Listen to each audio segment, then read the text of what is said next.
En tout cas, je voudrais vous rassurer, il y a aujourd'hui plus de 100 manifestations partout en France, autour des réacteurs, à Paris, devant des endroits stratégiques. Donc voilà, chaque année, le réseau organise aussi beaucoup d'événements. Donc je vous invite bien évidemment à consulter le site www.sortirdunucléaire.fr où vous trouverez tout ça. Il y a des études, une journée d'études qui est prévue aussi. Voilà, toutes les infos sont sur le site. En tout cas, bon, c'est pas fini, il y a d'autres annonces, mais vraiment un grand merci pour votre mobilisation et votre présence. Ça marche là? Oui, bonjour. Je pensais que Jean-Pierre en parlerait, mais il a été un peu distrait.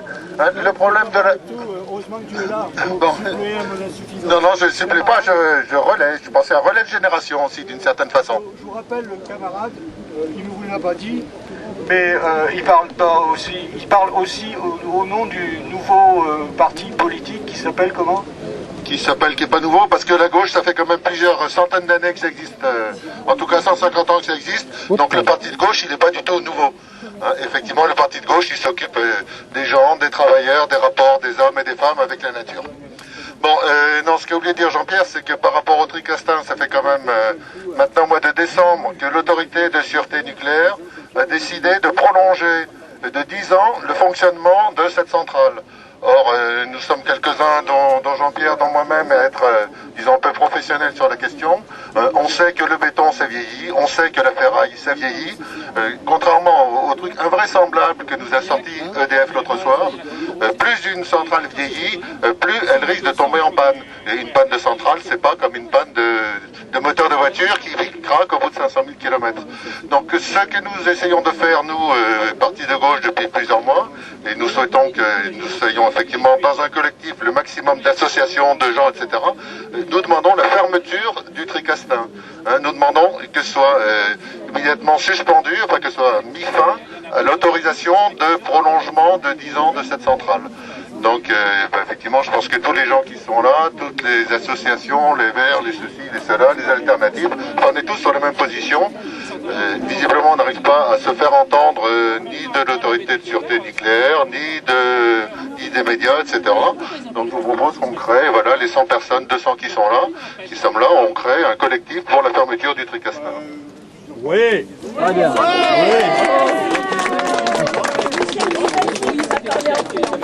Non, mais excuse-moi, mais moi j'ai des communiqués de presse il y a plusieurs mois. Mais très bien qu'elle en parle, enfin, on est tous pour, donc on est tous pour, donc on se met d'accord, il faut le faire. Bonjour, je suis à Greenpeace. Simplement pour dire que lors de la réunion d'Areva, je rappelle que Greenpeace a développé une grande banderole pour affirmer qu'il n'y avait pas de nucléaire sûr.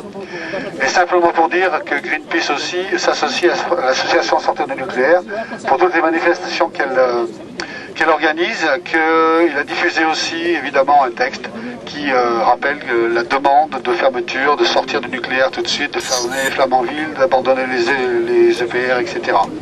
Voilà, simplement, nous sommes de tout cœur avec tout le monde qui sont ici. Bonjour. Alors, bonjour, voilà,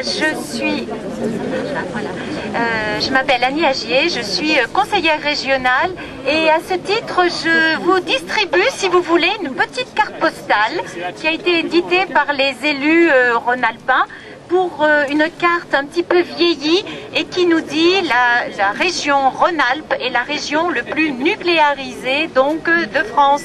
Mais voilà, donc du monde. Mais si vous voyez cette petite carte, je vais essayer de... C'est que les écologistes quand même. Voilà.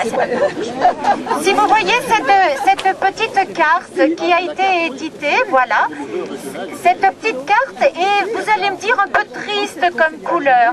Eh bien, le ton est triste parce qu'on dit qu'on sort de l'ère du nucléaire. Nous en sortons, donc la carte est vieillie parce qu'on tourne la page.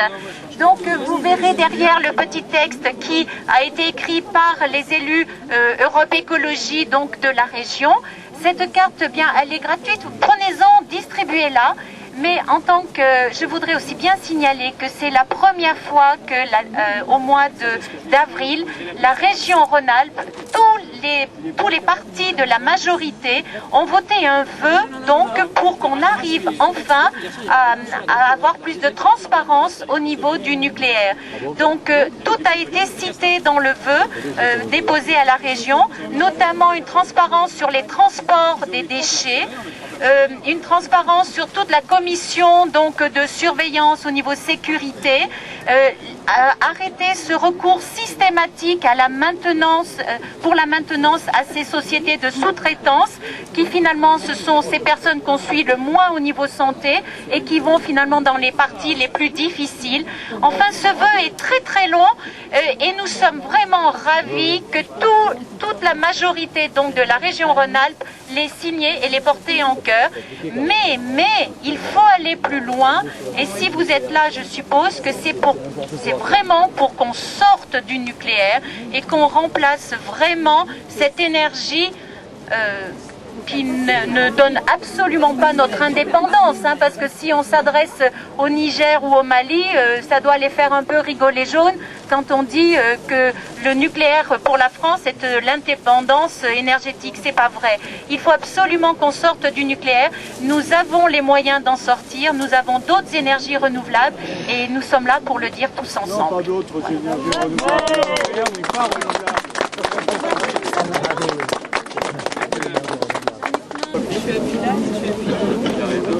Voilà, j'ai pas l'habitude. Christophe Dieulefit, bon moi je pense que c'est je vais parler fort, hein. Je pense que c'est qu'un début, c'est le début de la fin du nucléaire. Je veux être foncièrement optimiste parce qu'il le faut. Je veux dire une chose aussi en termes de mobilisation, donc il n'y a pas pour moi de copyright sur les bonnes idées, faut vraiment y aller rapidement.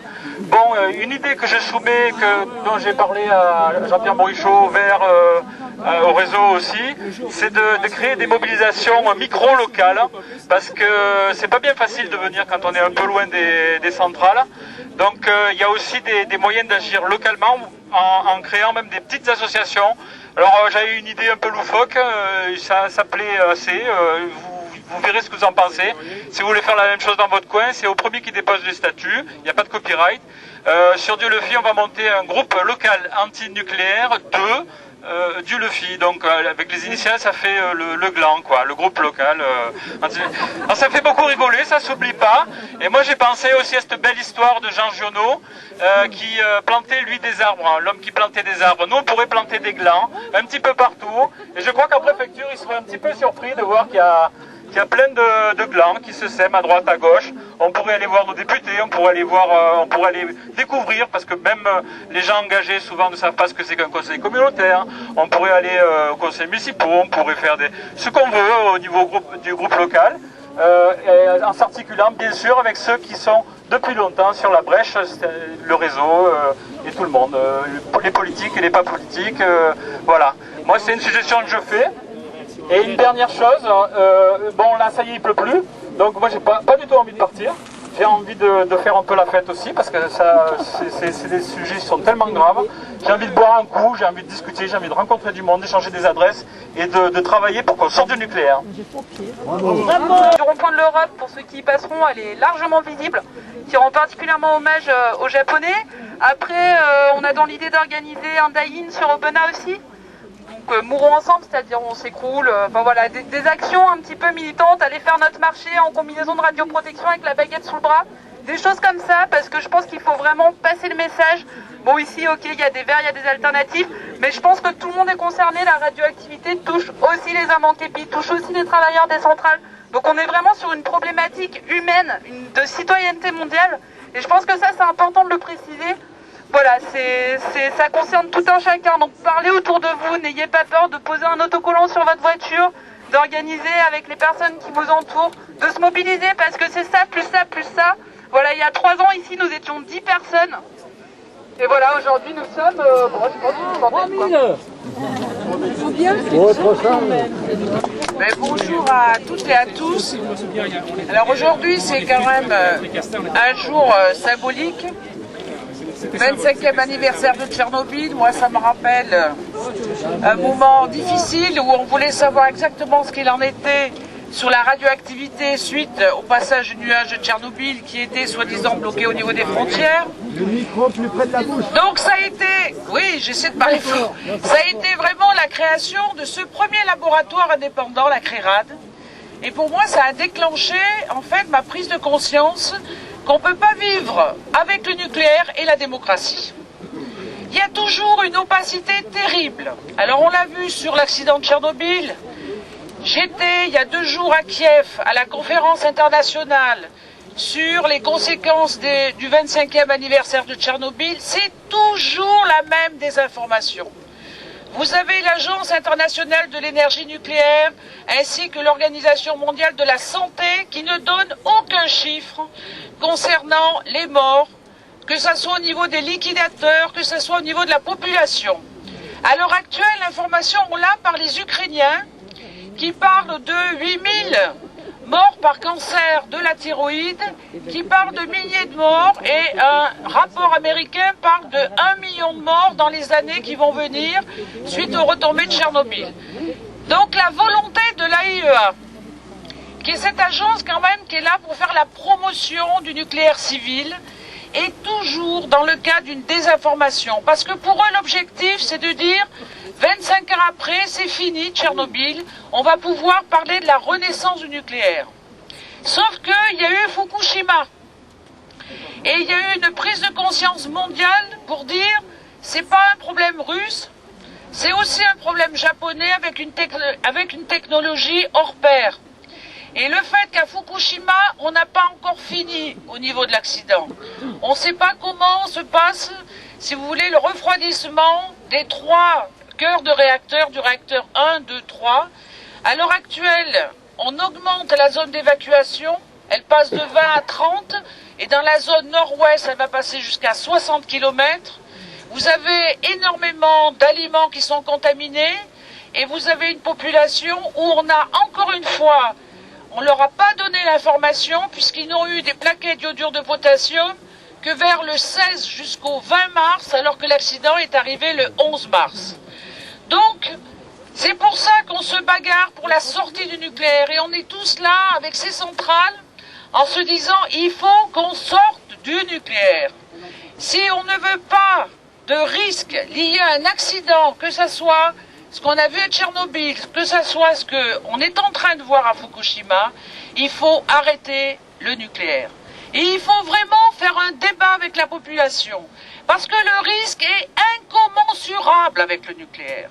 Quand vous voyez comment les gens souffrent, moi je me suis rendue dans le district d'Ivankov et je vois encore les enfants malades, je vois encore les gens sans avenir, je vois que les gens ne peuvent plus s'installer. Être évacués, mais c'est terrible. Alors on s'est battu pour les gaz de schiste. Je ne dis pas qu'on a gagné parce que je me méfie énormément de ce gouvernement. Mais il y a eu un rapport de force important. Et ça, on le doit grâce à la mobilisation citoyenne. Et il faut que sur la sortie du nucléaire, il faut vraiment obtenir une mobilisation citoyenne pour qu'on sorte de ce nucléaire. C'est la seule garantie pour qu'on ait un autre avenir et surtout, on pense à nous, mais on pense aussi aux générations futures. Voilà le message que je voulais vous donner. Merci. Merci.